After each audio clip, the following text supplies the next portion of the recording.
Magandang umaga po sa bawat isa. Ako nga po pala si Sir Pinky ng JOS Bulacan na muli po ay mag-share sa inyo na pantungkol sa buhay ng isang Kristiyano. At pinamagatan ko po ito yung Run the Race. Pero bago po sa ating pagpapatuloy, tayo po muli ay manalangin. Dakilang Diyos na makapangyarihan sa lahat, patuloy po kami sa iyo nagpupuri at nagpapasalamat na binigyan niyo po kami, Panginoon, ng buhay, ng kalakasan, ng mga pagpapala at biyaya upang muli ay makapaglingkod sa iyo, Panginoon. Lord, sa aming pag-sharing ngayon sa morning watch na ito, samahan niyo po kami, Panginoon, na mag-grasp namin yung naisin niyo po, yung mensahe niyo po, Panginoon, sa bawat isa, maging sa akin po, Lord. Gabayan niyo po ako, Lord.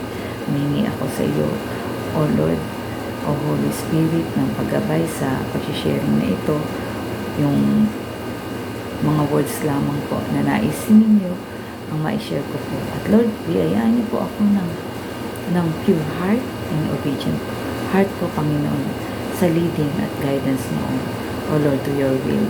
Samahan niyo po ako at ikaw po yung mag-take full control po, Panginoon, sa aming fellowship online na ito, morning watch. Muli, Panginoon, maraming salamat. This all we pray, this all we ask, in Jesus' name, Amen. Nais ko pong i-share sa inyo yung patungkol dun sa yung Run the Race.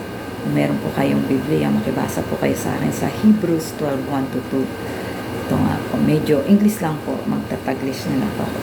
Therefore, since we are surrounded by such a great cloud of witnesses, let us throw off everything that hinders and the sin that so easily entangles, and let us run with perseverance the race marked out for us, fixing our eyes on Jesus, the pioneer and perfecter of faith. Sabi po dito, sa Hebrews, na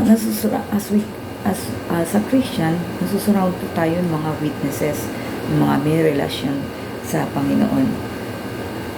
Since nasusurround tayo ng mga gano'n, yung mga Kristiyano, let us throw off everything. Yung itapon daw po natin yung mga bagay sa buhay natin na naghihinder para makalapit tayo lalo sa Panginoon at magkaroon tayo ng deeper relationship.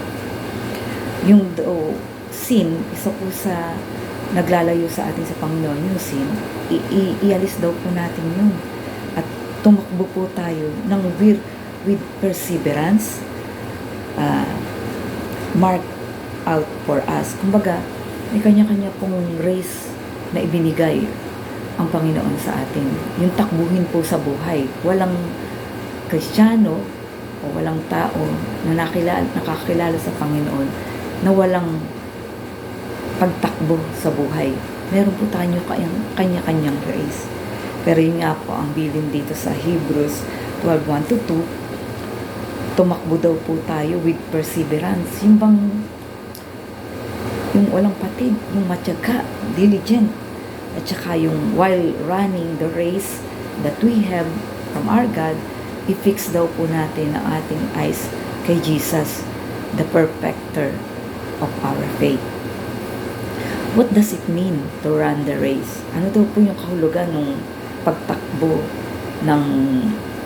natin sa buhay? God has a race for us to run. God has a purpose for our life to run this race.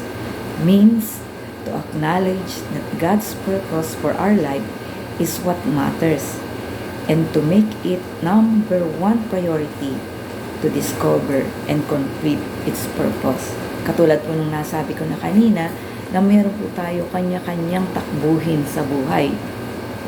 At yun po ay ibinigay ng Panginoon sa atin ng merong layunin o may purpose po. Meaning, ina-acknowledge po natin na meron tayong Diyos, na merong purpose ang Diyos sa buhay natin. Kaya, number one daw, gawin po daw natin itong number one priority to discover and complete its purpose, yung pagtakbo po sa buhay na ito. Yan. How to run the race of faith? Paano daw po natin tatakbuhin yung takbuhin natin ng pananampalataya? Yan. Our eyes are to remain fixed on Jesus, looking straight ahead at Him, not looking to the world around us, not looking at the problems that face us, not looking at our past failures or accomplishment, but focusing only on our Lord and Savior Jesus Christ. Yun po, yun daw pong pagtakbo ng may pananampalataya. Yan po yung nakafix ang ating mata sa ating Panginoon. Kumbaga, straightforward po tayo. Yung mata natin, wala doon sa cross, wala doon sa X, kundi nandoon sa cross. Ibig sabihin, na kay Jesus.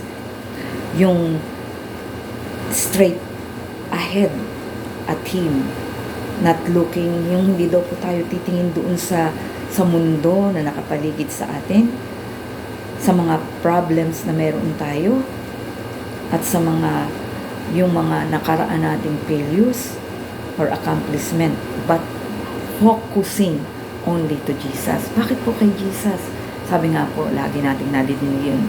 Lagi pong bahagi yun ng ating pananampalataya. Yun nga po yung sa JOS. Yung focus means F, faith, stand for faith. O, obedience. C, commitment. U, unity. And S, submission. Yan po. Yung bang focus? Nakapokus ka kay Jesus, obedient ka kay Jesus, committed ka kay Jesus, united ka kay Jesus, at submissive ka kay Jesus. Laging kay Jesus po kapag daw po tayo ay tumatakbo at yung takbuhin natin sa buhay, How to run the race according to the Bible. Paul tells us if we want to finish the race, we have to flee idols. We have to run from them toward God, allowing Him alone to satisfy us. Yan. Kapag daw po tayo, sa Bible po, yung pagtakbo sa buhay o yung takbuhin sa buhay, yun daw po yung fifthly tayo o tatakbuhan natin yung mga iniidolo natin, yung mga naghihinder sa atin para lumapit sa Panginoon. Hindi, ayan, tatakbo tayo doon sa mga naghihinder sa atin sa paglapit sa Panginoon, kundi straight forward tayo sa Panginoon. Yung allowing Him alone to satisfy us. Alam niyo po, sabi ko nga, people may fail us, even my brother or sister may fail us, but the Lord Jesus will never fail us. Kaya sa takbuhin po natin sa buhay, alam niyo po, ang itinuturo sa atin ng Panginoon dito, sa Kanya lang tayo pumokus talaga. Sa Kanya lang tayo pumokus. Kasi, yun nga, yung mag-expect ka sa tao, mag-fail ka lang din po niyan. And even yourself, fail ka din nito. Pero kapag tayo ay nakafocus kay Jesus, nakafix ang eyes natin kay Jesus sa pagtakbo natin sa buhay, sa ating pananampalataya, we will never fail. Instead, we will be succeed doon sa takbuhin natin sa buhay. And lastly po, how to run the good race. Paano daw po natin tatakbuhin yung maganda o yung good race? To do this, Scripture says, you must seek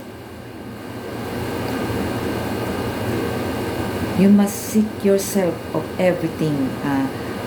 You must seek to rid yourself of everything that gets in the way and of the sin which hold onto you so tightly. Katulad din po ng sinabi ko, paano daw po tayo magtatakbo ng good race? Yun daw po yung tatanggalin mo lahat ng humahadlang sa pagtakbo mo patungo kay Jesus. Ano po yun? Yung kasalanan, yung mundo, yung mga problems and failures natin. Lahat po. Lahat po yun, tatanggalin daw po natin para mag-succeed tayo dun sa race na inentrust sa atin ng Panginoon. Keeping our eyes fixed on Jesus, on whom our faith depends from beginning to end. Yun lang po. And yun nga po, gusto kong iwanan din po yung 2 Timothy 6:8. Sabi po dito, I have fought the good fight, I have finished the race, I have kept the faith. Sa buhay po natin, sa tinatakbo po at takbuhin ng buhay na ibinigay sa atin ng Panginoon, hold on to Jesus, focus to Jesus, and run the race with perseverance. To God be the glory po, and God bless us all. Tayo po'y manalangin. Panginoon, maraming salamat na yung temporal stay namin dito sa mundo, hindi mo kami iiwan. Yung sa pagtakbo namin, ng takbuhin namin sa buhay, Lord, kasama ka namin. For you are our Savior. You are our God that will give us success in running the race po, Panginoon, ng buhay. Kaya patuloy kami, Panginoon, magpapasalamat, magpupuri sa iyo sa kabutihan at kagandahang loob mo at pagsama mo sa aming buhay dito sa mundo. Salamat po muli, and this all we pray, this all we ask in Jesus' name. Amen.